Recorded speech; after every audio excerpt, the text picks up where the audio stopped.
يا عبادي الذين آمنوا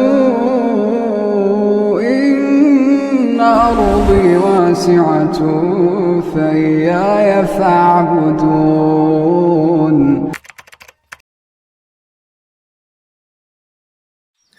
السلام علیکم ورحمۃ اللہ وبرکاتہ۔ قواعد تجوید کورس۔ بسم اللہ الرحمن الرحیم۔ قواعد تجوید۔ قواعد تجوید پڑھنے سے پہلے جو چیز سب سے زیادہ ضروری ہے وہ یہ جاننا ہے کہ قرآن مجید ہے کیا اور اس کو تجوید کے ساتھ پڑھنا کیوں ضروری ہے۔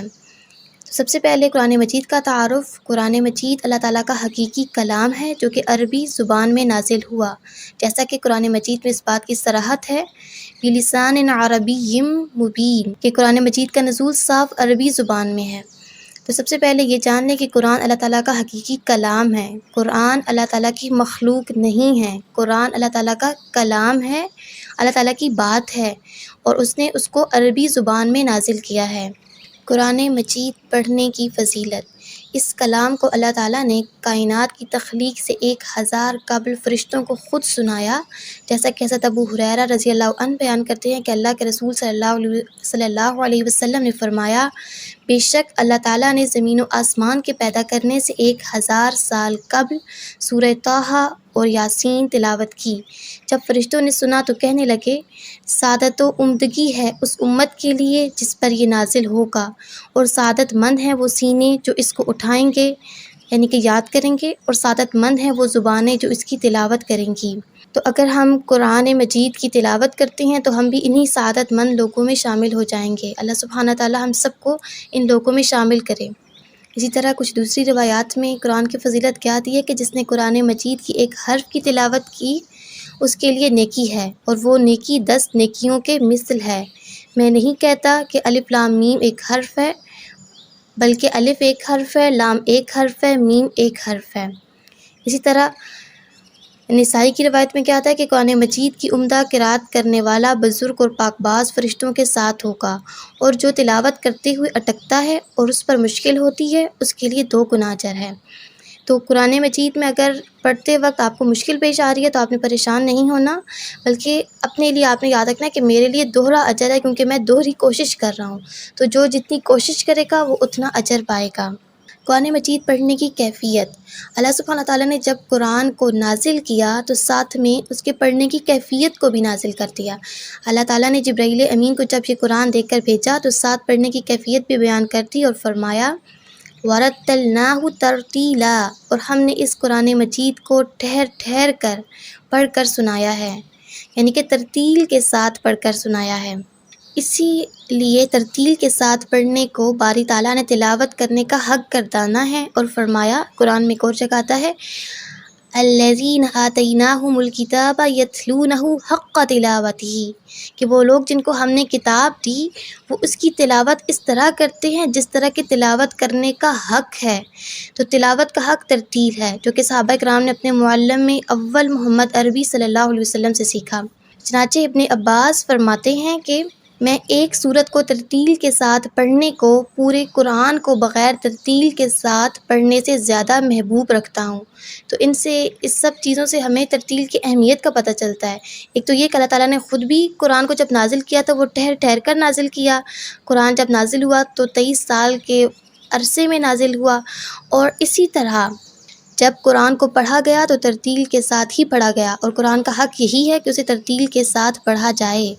اور حضرت عبداللہ بن مسعود رضی اللہ عنہ بھی قرآن مجید کو ترتیل کے ساتھ ہی پڑھا کرتے تھے اور فرمایا کرتے تھے کہ قرآن مجید کو ریت کی طرح مت بکھیرو اور نہ ہی اشعار کی طرح گا کر پڑھو، اور بعض روایات میں ہے کہ ردی کھجور کی طرح نہ پھینکو۔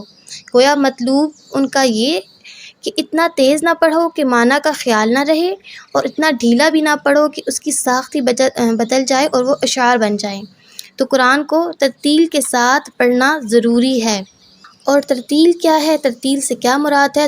تو حضرت علی رضی اللہ عنہ نے ترتیل کی تفسیر کرتے ہوئے فرمایا کہ الترتیل ہوا تجوید الحروف و معرفت الوقوف کہ ترتیل کا معنی حروف کی تجوید یعنی کہ حروف کی صحیح مخارج و صفات کے ساتھ ادائیگی، اور وقوف کی معرفت حاصل کرنا ہے۔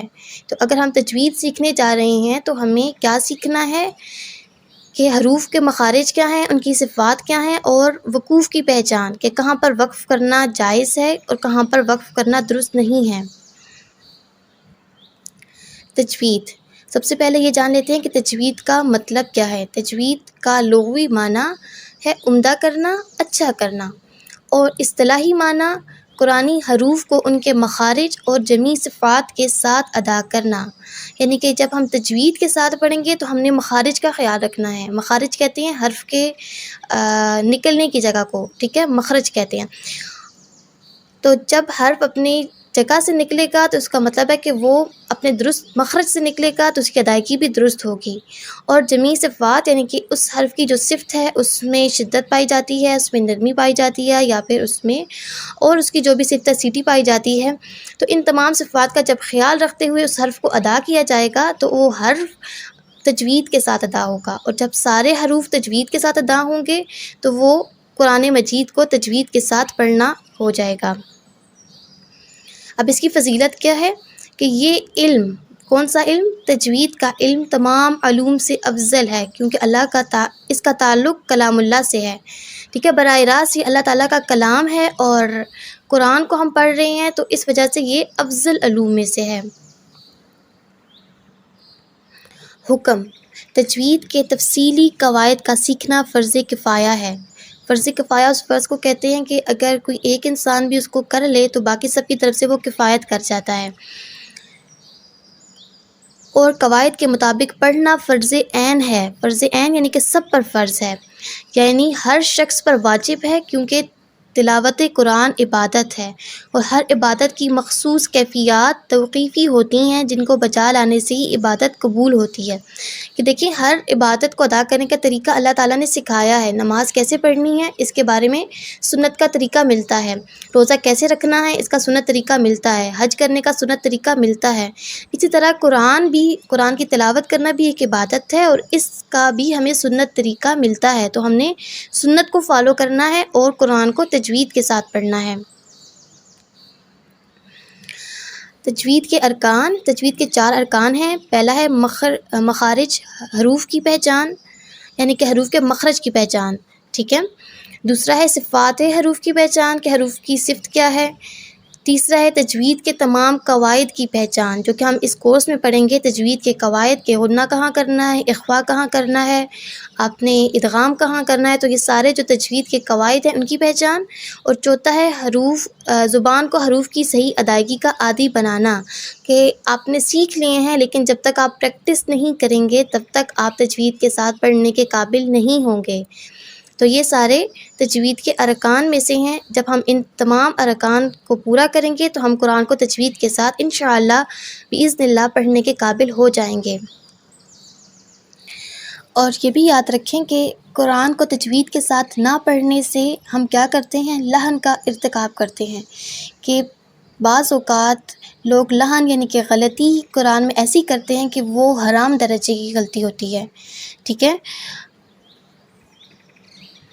اور حرام درجے کی غلطی سے کیا ہوتا ہے، بعض اوقات پورا معنی تبدیل ہو جاتا ہے اور حرف کچھ کی جگہ کچھ بن جاتا ہے، کبھی زیادتی حروف ہو جاتی ہے، کبھی تبدیلی حروف ہو جاتی ہے، کبھی حرف کو ہم کم کر دیتے ہیں، کبھی حرکات و سکنات کو ایک دوسرے کی جگہ پر پڑھ دیتے ہیں، تو یہ ساری غلطیاں ہوتی ہیں تجوید کے اندر۔ اسی طرح جو ادغام ہے وہاں پر آپ نے ادغام نہیں کیا، اقلاب کی جگہ آپ نے اقلاب نہیں کیا، تو یہ ساری بھی قرآن میں کیا ہوتی ہیں، غلطیاں ہوتی ہیں، تجوید میں غلطیاں ہوتی ہیں۔ تو ان تمام غلطیوں سے بچنے کے لیے ضروری کیا ہے کہ تجوید کو سیکھا جائے، تجوید کے قواعد کو جانا جائے اور اس کے بعد اس کی پریکٹس کی جائے، کیونکہ ادائیگی میں مکمل مہارت کسی تجربہ کار استاد سے روبرو سیکھنے کے بغیر ممکن نہیں، کہ جب تک آپ کسی ٹیچر سے پراپر نہیں سیکھیں گے تب تک آپ کو ادائیگی میں مہارت نہیں ہوگی۔